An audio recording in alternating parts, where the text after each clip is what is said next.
વર્ષમાં જૂનાગઢ અને ગીર સોમનાથ જિલ્લામાંથી 1416 મેટ્રિક ટન કેસર કેરીની નિકાસ કરવામાં આવી છે.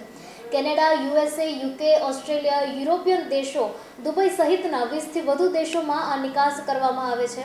સમગ્ર ગુજરાતમાં બાગાયતી પાકોની ખેતી કરતા ખેડૂતો પોતાના પાકનું વિદેશમાં નિકાસ એટલે કે એક્સપોર્ટ કરી શકે તે માટે ખેડૂતોએ પોતાના ખેતર કે બગીચાનું અપેડામાં ફાર્મ રજિસ્ટ્રેશન કરાવવાનું હોય છે.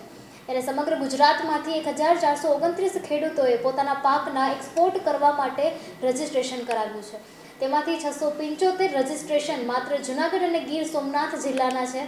એટલે કે ગુજરાતના ખેડૂતોના એક્સપોર્ટ માટેના ફૂલ રજિસ્ટ્રેશનોમાં 50% ફાળો માત્ર જૂનાગઢ અને ગીર સોમનાથ જિલ્લાનો રહ્યો છે.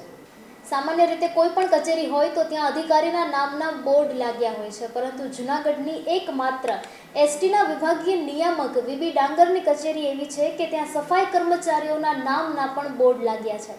સાથે તેમના ફોટા પણ લગાવવામાં આવ્યા છે. સ્વચ્છતા રાખવા બદલ સફાઈ કર્મીઓને સન્માનિત કરીને પ્રોત્સાહિત પણ કરવામાં આવ્યા છે. જૂનાગઢના જીઆઈડીસી 2માં આવેલ શ્રીરામ ઇન્ડસ્ટ્રીઝ પ્લોટ નંબર 1747માં બપોરે 1:30 વાગ્યે ભયાનક આગ ભભૂકી ઉઠી હતી. આગના ઘટના અંગેની જાણ થતાં જૂનાગઢ મહાનગરપાલિકાના ચીફ ફાયર ઓફિસર વિશાલ ટિમ્બલિયાના માર્ગદર્શનમાં ફાયર ટીમ તુરંત જ પહોંચી ગઈ હતી અને પાણીનો મારો ચાલુ કરી દીધો હતો. 32,000 લીટર પાણીનો મારો ચલાવીને આગને કાબૂમાં લીધી હતી.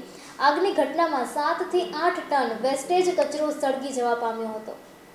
જૂનાગઢ રેન્જ આઈજીપી નિલેશ ઝાઝડિયા સહિત રાજ્યના 37 આઈપીએસ અધિકારીઓની સાગમટે બદલી અને બઢતી કરવામાં આવી છે. આ સાથે ગુજરાતના પોલીસ બેડામાં ધરખમ ફેરફાર કરવામાં આવ્યો છે. જૂનાગઢના રેન્જ આઈજીપી નિલેશ ઝાઝડિયાને Vadodara JCP sector 2 crime and law and ઓર્ડરમાં બદલી કરાઈ છે. તેની જગ્યાએ રાજેન્દ્રસિંહ ચુડાસમાને ડીઆઈજીપી જૂનાગઢ રેન્જ માટે મૂકવામાં આવ્યા છે. જૂનાગઢના ભવનાથ ખાતે મિનિકુંભ સમાન મહાશિવરાત્રિનો મેળો સફળતાપૂર્વક સંપન્ન થયો હતો. તેને સફળ બનાવવામાં જેમનો મહત્વપૂર્ણ પરિશ્રમ, પુરુષાર્થ અને કુશળતા રહી છે તેવા અધિકારીઓ, કર્મચારીઓને જિલ્લા કલેક્ટર અનિલકુમાર રાણાવસિયાએ સન્માનપત્ર એનાયત કરી અને બહુમાન કર્યું હતું. આરોગ્યલક્ષી ઉત્તમ કામગીરી બદલ 108ના કર્મનિષ્ઠ કર્મચારી પાયલોટ જીતુદાન ગઢવી અને ડોક્ટર ભાવેશ ભરડાને પ્રમાણપત્ર આપી જિલ્લા કલેક્ટર અનિલકુમાર રાણાવસિયા દ્વારા સન્માનિત કરવામાં આવ્યા હતા.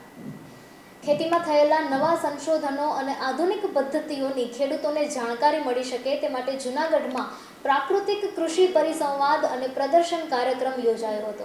પરંતુ ખેડૂતોને માત્ર ભોજનમાં જ રસ હોય તેવું જોવા મળ્યું હતું, કારણ કે જ્યારે કૃષિ વૈજ્ઞાનિકો અને નિષ્ણાંતો ખેતીમાં થયેલા નવા સંશોધન, આધુનિક ખેતી પદ્ધતિ અંગે મહત્વના પ્રવચન આપી રહ્યા હતા ત્યારે જ ખુરશીઓ ખાલી જોવા મળી હતી. તો બીજી તરફ ભોજન માટે લાંબી લાઈનો જોવા મળી હતી. પરિણામે ખેડૂતો ગામડેથી માત્ર ભોજન કરવા જ આવ્યા હતા કે શું તેવા સવાલ પણ ઉઠી રહ્યા છે.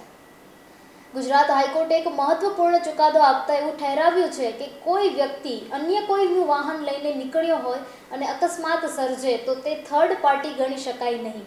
તેને વળતર મેળવવાનો હક રહેતો નથી. આ રીતે હાઈકોર્ટે મોટર વાહન અધિનિયમન હેઠળની જોગવાઈઓ મુજબ મહત્વનો ચુકાદો આપ્યો છે. સિટી કવરેજ ન્યૂઝના ડેલી અપડેટ માટે અમારી ચેનલને લાઇક કરો, શેર કરો અને સબસ્ક્રાઇબ કરો. આવતીકાલે મળીશું ફરી નવા સમાચારો સાથે. City coverage news Junagadh.